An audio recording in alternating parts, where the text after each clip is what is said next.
Okay, so on this video, we're going to look at 3D Studio Max depth of field. And depth of field is one of those things that creates a great illusion in terms of getting CG imagery to have more of a real camera feel about it.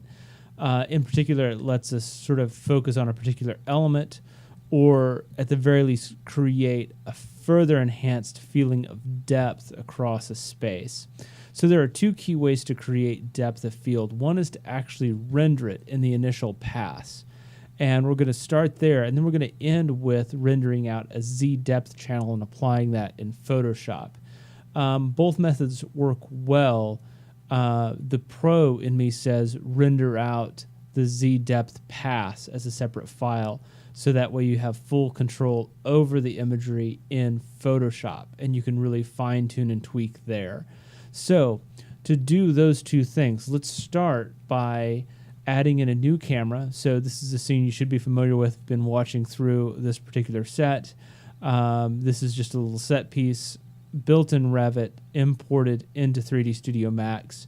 And what I want to do is render a view sort of up the staircase so that we can look at the depth of field, in particular on the handrail. So I'm going to go to the Create tab.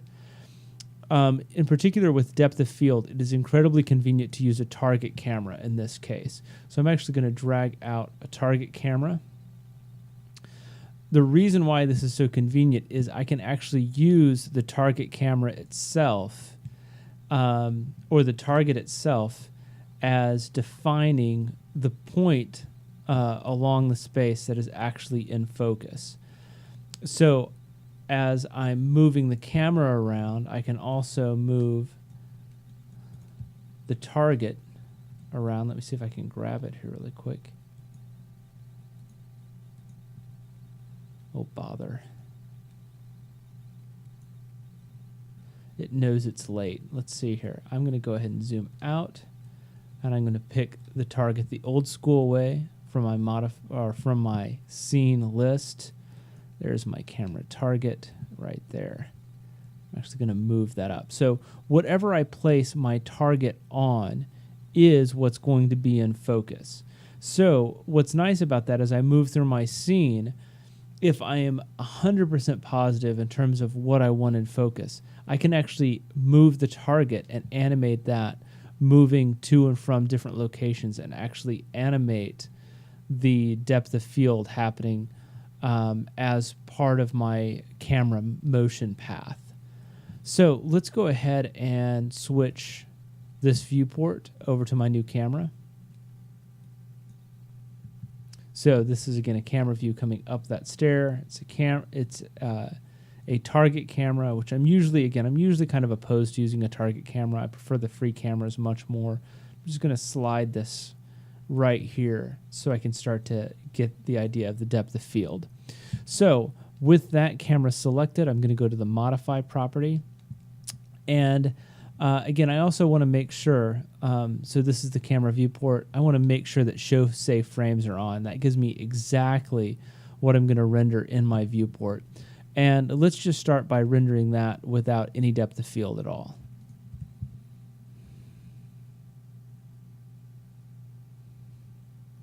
So you can see everything's in focus, everything's working okay. I'm not even going to let this render all the way out. You guys get the idea. So let's go ahead and close that. Underneath the camera's properties, about halfway down, is multi-pass effect. I'm going to go ahead and turn that on. By default, I also have depth of field selected. I want to change this to depth of field Mental Ray, as that is the render engine that I'm currently using. And in general, the process of using the Mental Ray version is a little bit nicer to me, because what you're going to be adjusting is an f-stop in terms of how much blur there actually is. And again, the f-stop is sort of how wide the aperture is on a camera lens. And again, the f-stop number is an inverse. So the smaller I make that number, the wider the aperture opening. So the more distortion I get of the light, the larger the blur.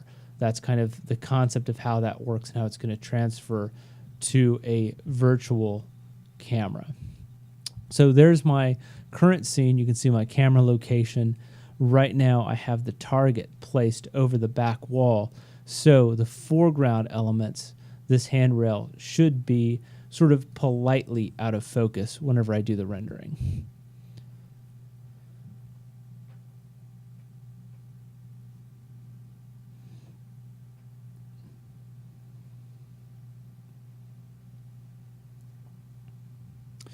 And what you're starting to see, again, it's definitely not a dramatic effect,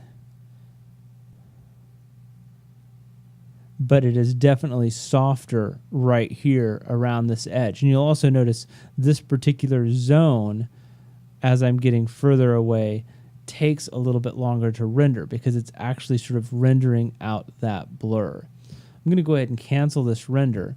And if I decrease this f-stop number, let's drop that all the way down to 0.5, the result should be an even more dramatic version of the blur because I've opened up my aperture on the camera even more. Yeah, and even just looking at the stair tread right across here, this portion of the handrail, the blur is much more dramatic. So if I were to do the same style of rendering and actually then move the target closer to the camera location, I can actually start getting the handrail in this location in focus and the background out of focus. So let's go ahead and kill this rendering. And let's look at exactly that. I'm going to go ahead and go back. Since I had trouble selecting it last time, I'm just going to go select by name, camera target, okay. And I'm going to go ahead and move that camera target much closer to the camera. So I'm going to move it in. Then on my elevation view, I'm going to slide it down to get that really close. And you can actually see right here, that should be a location that is completely in focus. The background should be out of focus at this time. So let's go ahead and render a test of that and see what happens. More than likely, it's going to be a little bit too dramatic.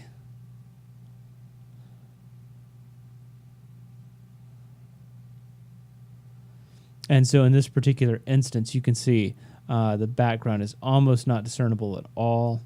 So what I want to go is go back and raise that f-stop number back up. So I'm going to select my camera, and let's change that back to the default of 2. And let's render that out one more time. And again, I'm not going to let it go all the way through. We'll just see if that gets us a more subtle effect. And it definitely does. You know, there's a little bit of a blur as that goes back through there. You get a little sense of how that depth is working. And again, it just gives it sort of that more cinematic look and feel, a different kind of quality to the rendering rather than everything in a rendered image being so nice and pristine. Once you hit that, things just don't seem quite right. I don't know if it's an issue of the uncanny valley or if it's just an issue of, you know, it just doesn't feel artistically correct. So depth of field is a great thing to do. However, there's a completely different method to use that as an artist I find a little bit more preferable, and that is called Z-depth pass. I like this method a little bit better because it actually lets me render out a clean image completely in focus that then I can manipulate in Photoshop. And, you know, if you're not manipulating your imagery in Photoshop, you know, what are you doing? Everything that I ever do ends up at some point in time in Photoshop. So this is a pretty simple step in 3D Studio to give us one more option in terms of what I'm going to do with the editing process in Photoshop. So what I'm going to do now for this pass is I'm going to turn off multi-pass, which essentially brings depth of field to a close. It's no longer going to render with depth of field. But what I'm also going to do is I'm going to go to rendering, and then I'm going to come down to render setup. And under render elements, I'm going to add Z depth. So you can think of Z, you know, in terms of your X, Y, Z plane. I have my X value in terms of my rendering, my Y value, And then the Z value, or the Z depth, is actually going to be the distance away from the camera. So what that's going to do is render out a black and white image based on depth. And right now that depth is 100 and 300. So what I want to do, I'm going to go ahead and close this window, and I'm going to do a really quick measurement here. So if you remember, we were using a target for this camera to define the location. Right now, that target distance, I can still see right here in terms of that number 52. So, you know, maybe I want to set my close range at about 50, my Z minimum. And then let's see how far I can push that away from where we were on having the wall in focus. And that number is going to be about 325. So I'm going to change that number to 325. And what that should do is that should give me a rendering that is close to completely white and completely black. In fact, you know, I'm not too happy with that. See how the clipping plane for the camera isn't going to quite reach this corner? Let's actually push that target distance even further and get that all the way across. That's 430. I'm going to actually raise that to 430. I think that's going to be a better number to give me a complete white to black gradient across this overall image. So I've got Z depth turned on. That is under my render elements tab that you can find under rendering and render setup. So let's go ahead and click the render button now. And what should happen is I should get a rendering completely in focus. And then 3D Studio is going to create a second rendering for me. And that usually runs very quickly. And it's going to be a black and white image. And I'm going to use that black and white image as a filter tool inside of Photoshop. Now, the nice thing about doing that as well is I could also use those two images, even if I'm creating a series, an animated series, in another program like After Effects. And I could actually start animating a depth of field modification, like a rack focus, as a post-processed effect. So right here you can see I'm going all the way from white to black. That is a gradient rendered image based on depth away from the camera. Okay, so what I want to do is save both of these images out now. I'm going to do a save, and I'm just going to write them to my desktop as JPEG files. So I'm going to call this one zdepth 1 base. Save and OK. Now I'm going to save this guy as zdepth 1 alpha, because I'm going to be placing that in my alpha channel. Oh, and I'm going to save that as a JPEG as well. Save and OK. So let's bounce into Photoshop. File open. zdepth 1 base, zdepth 1 alpha. So these are going to be very low resolution files. Again, I'm doing that so I can move through them quickly. But this is my base image file. Sorry, it's looking really pixelated on my screen. But it should be good enough that you can start to see the blurring effect that we're going to apply. So I want to add a new channel to this. This isn't going to be underneath layers, where most of you are probably familiar in working with Photoshop. We're actually going to add in an alpha channel. So I'm going to go to my channels button, and you can see my RGB channels right here. I'm going to go right down here to new channel, and that's going to create a black alpha channel. I'm going to grab my alpha channel zdepth rendering right here. I'm going to do a select all, edit, copy, and then edit, paste. Okay, so now I'm going to go ahead and select back to my RGB, turn everything on, and go back to my layers tab. And I'm going to go select, deselect. At this point now what I can do is I can go to filter, blur, lens blur. And so right now you notice it's just blurred everything all together. And I really don't want that. What I want to use is my alpha map as my lens blur. Let's see here. I've got something a little bit weird going on. Channels. Oh, I still have my alpha channel selected. I actually need to select my RGB channel. There we go.